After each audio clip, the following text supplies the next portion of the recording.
সকলের বধ হয়ে গেলেন। বিভীষণ অপর পুত্র তরুণীকে কি বললেন, তরুণী তোর জেঠু সৈন্যদল সৈন্যপক্ষ সকলের বধ হয়ে গেছে বাবা। তোর জেঠুর যুদ্ধ ক্ষেত্র রক্ষা করা আমাদের দায়িত্ব, আমাদের কর্তব্য। যা বাবা যুদ্ধ কর। তরুণী চলে গেলেন তার মায়ের কাছে। মাতার কাছে গিয়ে প্রণাম করে বললেন, মা ও মা, পিতামহাই বলেছেন প্রভু রামের সঙ্গে যুদ্ধ করতে, আমি কি করব বলো মা? আমি যে রাম ভক্ত, আমি কি করে রামের সঙ্গে যুদ্ধ করব? কি করে আমি প্রভু রামকে আঘাত করবো তুমি বলো? তার মা বললেন, তরুণী কত ভাগ্য হয়েছে তো, তুই প্রভু রামের সঙ্গে যুদ্ধ করতে যাবি, এটা তোর সৌভাগ্য। তুই যা তরুণী, আমি তোকে আশীর্বাদ করছি, তুই প্রভু রামের সঙ্গে যুদ্ধ করতে যা, এই আশীর্বাদ করছি। তুই যুদ্ধ করতে গিয়ে এই রাক্ষস বংশ তোকে যেন আর ফিরে আসতে না হয়।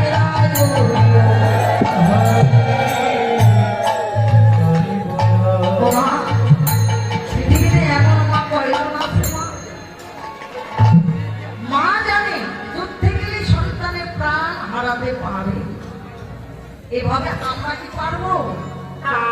আমরা কি পারবো নিজের সন্তানকে পাঠাতে যুদ্ধে? সকল মা পারবে না, কিন্তু মা হতে হলে এমন মা হতে হয়, শুধু জন্ম দিলেই মা হয় না। সন্তানকে জন্মদান করবা মাত্র শিশু সন্তান যেমন ধীরে ধীরে বড় হবে, তাকে জ্ঞান দান করতে হবে, কৃষ্ণ ধন কৃষ্ণ নাম এই বিদ্যা দান করতে হবে। প্রত্যেকটি পিতামাতার কর্তব্য সন্তানকে কৃষ্ণ পথে আনতে হবে। একজন সন্তান যদি কৃষ্ণ ভক্ত হয় না, 14 সিঁড়ি 14 পুরুষ আপনার উদ্ধার পাবে। একজন কৃষ্ণ ভক্ত সন্তানের দ্বারা আপনার পিতামাতা যখন ধন্য হবে, আর একজন কুসন্তান যদি জন্মগ্রহণ করে, যদি পাপ কর্ম করে, কুকর্ম করে, সন্তান যে কর্ম করবে পাপের ফল এখন পিতামাতাকেও নিতে হবে। কুসন্তান যদি জন্মগ্রহণ নেয়, যদি বংশের মধ্যে যারা সর্বলাভ করেছে, স্বর্গবাসী হয়েছে, ওই কুসন্তানের ফলে স্বর্গ হইতে নরকে আসতে তারা বাধ্য হবে। এই জন্য বললে সন্তান জন্মদিন এবং তাকে সুশিক্ষা দান করুন, কৃষ্ণ নাম হরি নাম তার কর্মে দিন, তাকে ভজনের পথে অগ্রসর করা। একজন কৃষ্ণ ভক্ত সন্তান জন্ম পেলে সংসারের মঙ্গল, দেশের মঙ্গল এবং বংশের মঙ্গল। তাই দেখুন আজকে তরুণীর মা তরুণীকে রাম নাম দিয়ে সাজিয়ে দিলেন, সবাইকে রাম নাম লিখে দিলেন। তার মাতৃচরণে প্রণাম করে গেলেন রাবণের কাছে, রাবণের চরণে প্রণাম করলেন। রাবণ দেখলে তরুণীর সর্বাঙ্গে রাম নাম লেখা আছে, বলেন এই তরুণী এমন করে কি রাম নাম লিখে দিয়ে সাজিয়ে দিল বাবা? বলেন জেঠু, আমার মা আমাকে রাম নাম দিয়ে সাজিয়ে দিয়েছে জেঠু। তরুণী, তোর মা রাম ভক্ত, আমি তো আগে জানতাম না বাবা। আমি যদি জানতাম তোর মা রাম ভক্ত, তোর মা যদি আমার ছোট ভাইয়ের বউ না হতো, আমি কি করতাম জানিস? আমি তোর মায়ের চরণে গিয়ে প্রণাম করতাম। এবার প্রভু এবার রাবণের কাছ থেকে প্রণাম করে বিদায় নিয়ে গেলেন যুদ্ধক্ষেত্রে। এবার তরুণী একটা বাণ নিক্ষেপ করলেন, ওই বাণটা গিয়ে বললেন প্রভু রামের চরণে, অর্থাৎ তার চরণে প্রণাম জানালেন। প্রভু রাম একটা বাণ নিক্ষেপ করলেন, ওই বাণটা ফুলের মালা হয়ে তরুণীর গলায় গিয়ে পড়লেন। এবার রাম এবং তরুণী যুদ্ধ শুরু হলো, কিন্তু কেউ কাউকে হারাতে পারছিলেন না, কারণ তরুণীর সর্বকে রাম নাম লেখা আছে। বিভীষণকে ডেকে ডেকে বললেন, বিভীষণ আমি বধ করতে পারছি না কেন?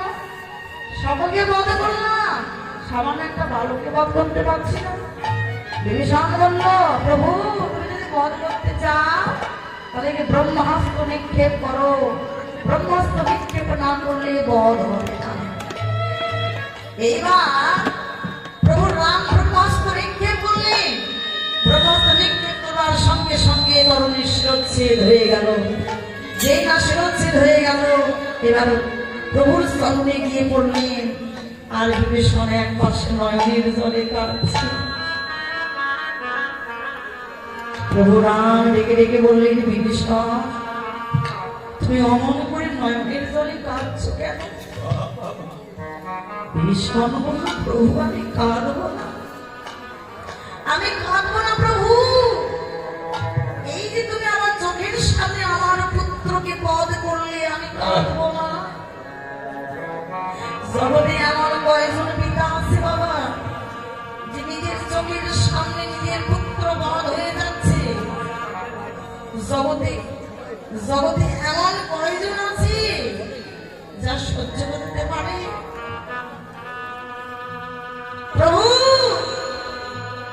আমার চোখের সামনে আমার পুত্র বধ হয়ে গেল, আমি কাঁদবো না। প্রভু বললেন, এত বড় ত্যাগ করলে, তোমার পুত্র তুমি আগে কেন আমায় বলনি? তুমি যদি আগে আমায় বলতে, আমি তোমার পুত্রকে বধ করতাম না। বলো বিভীষণ তুমি কি চাও? বিভীষণ বলল, প্রভু আমি কিছু চাই না, তুমি যদি কিছু দিতে চাও আমার পুত্রের জন্য দাও প্রভু। তুমি আমায় কথা দাও, যতবার তুমি লীলা ক্ষেত্রে লীলা ধামে লীলা করতে যাবে, আমার পুত্র তবনীকে তোমার সঙ্গে রাখবে। বিদায় গো প্রভু।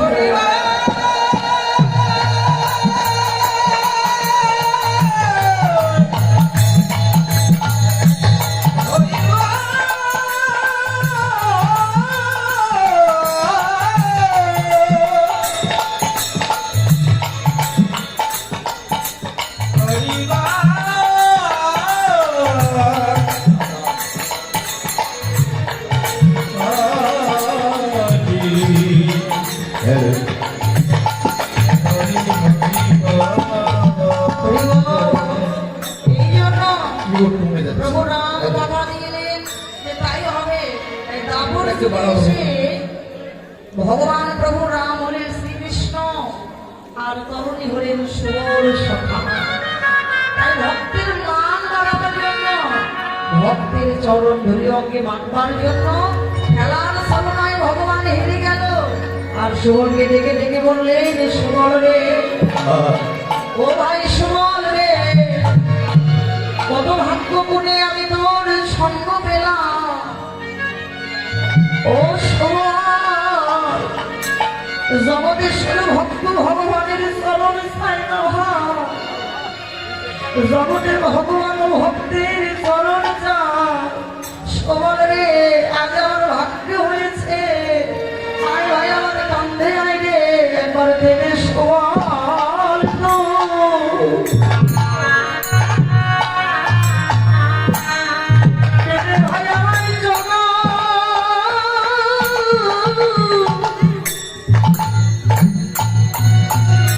ও ভাই আমার চরণ ধরি,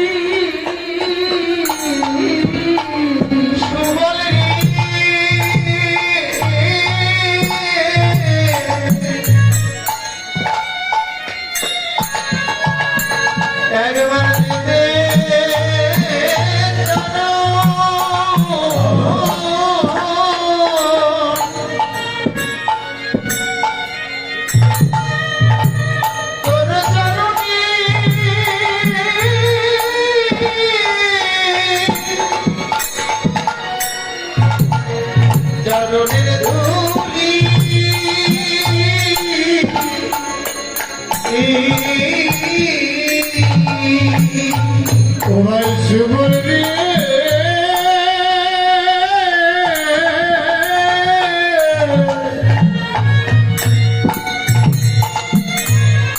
একবার দিতে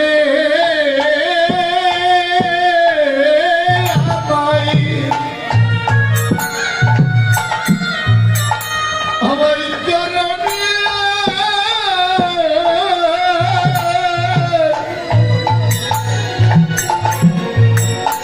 চরণে ধুলি দে ভাই রে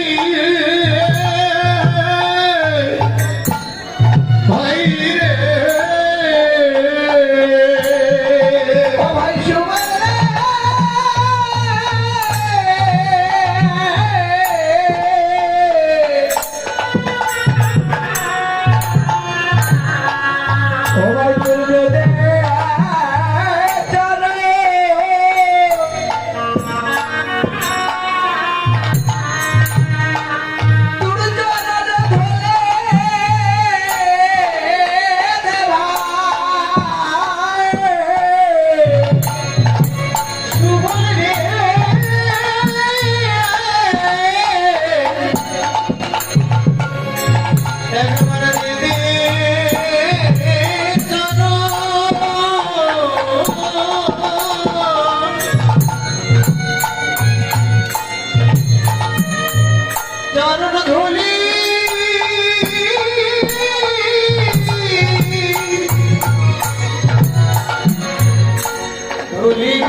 কত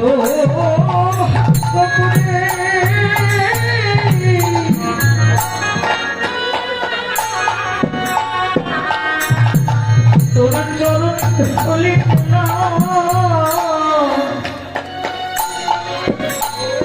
একবার তোরে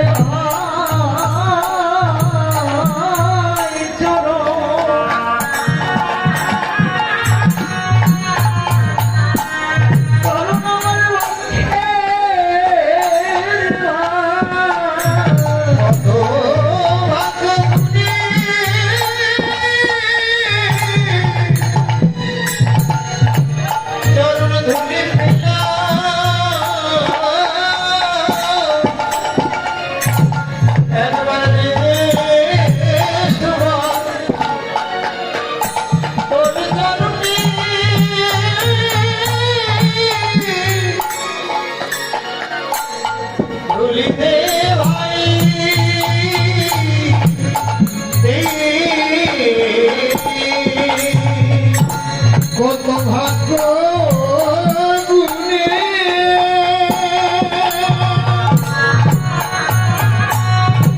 কত ভাগ্য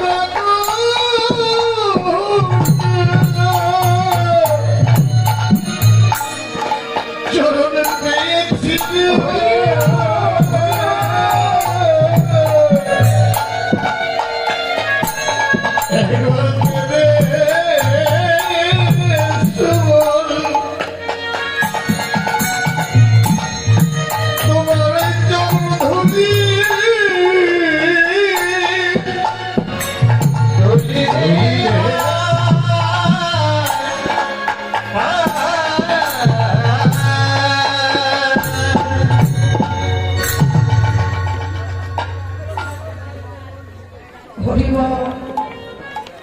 কত সাধনা করে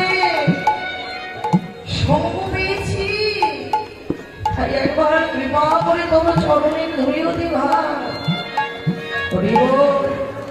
একজন মামাকে 100 টাকা দক্ষিণা দান করেছেন, আশীর্বাদ করবেন। কৃষ্ণ কৃপা হোক, গুরু কৃপা হোক, আপনাদের মতো সাধু বৈষ্ণবের কৃপা পেয়ে জীবনে ভজন করে একদিন যেন রাধা গোবিন্দের চরণ লাভ করতে পারেন। তাই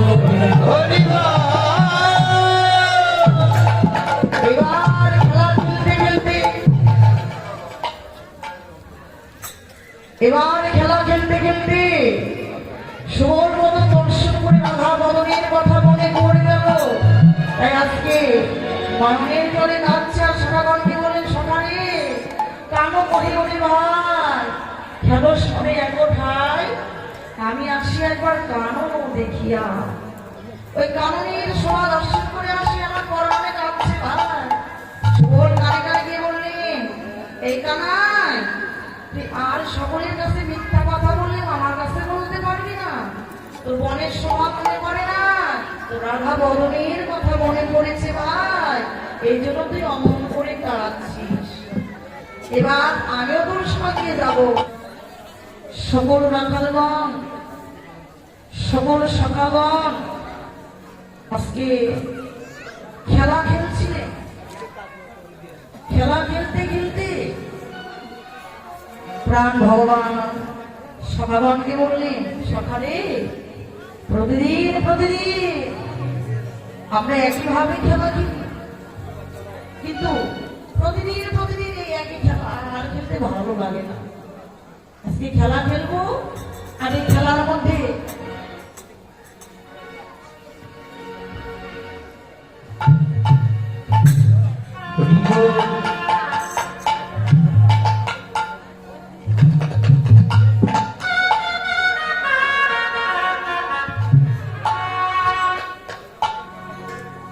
আজকে খেলাটা ধর্ম হবে একটু আলাদা।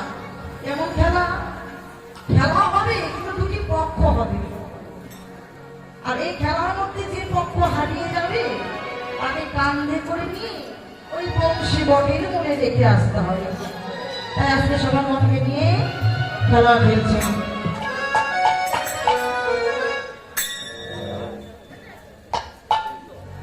আজ খেলে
এবার সেনা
ভগবান আজকে আপন খেলায়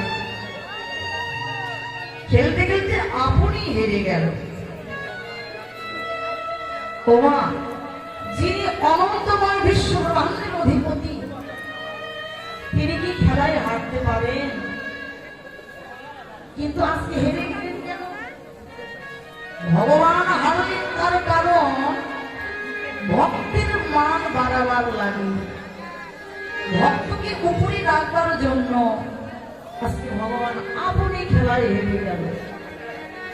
খেলায় হেরে গেল তার কারণ এই সুমন সখার চরণ ধুলি পাবার আশা। এই সুমন সখা ত্রিনাথকে ছিলেন বিভীষণের পুত্র তরুণী সেন। এই বিভীষণের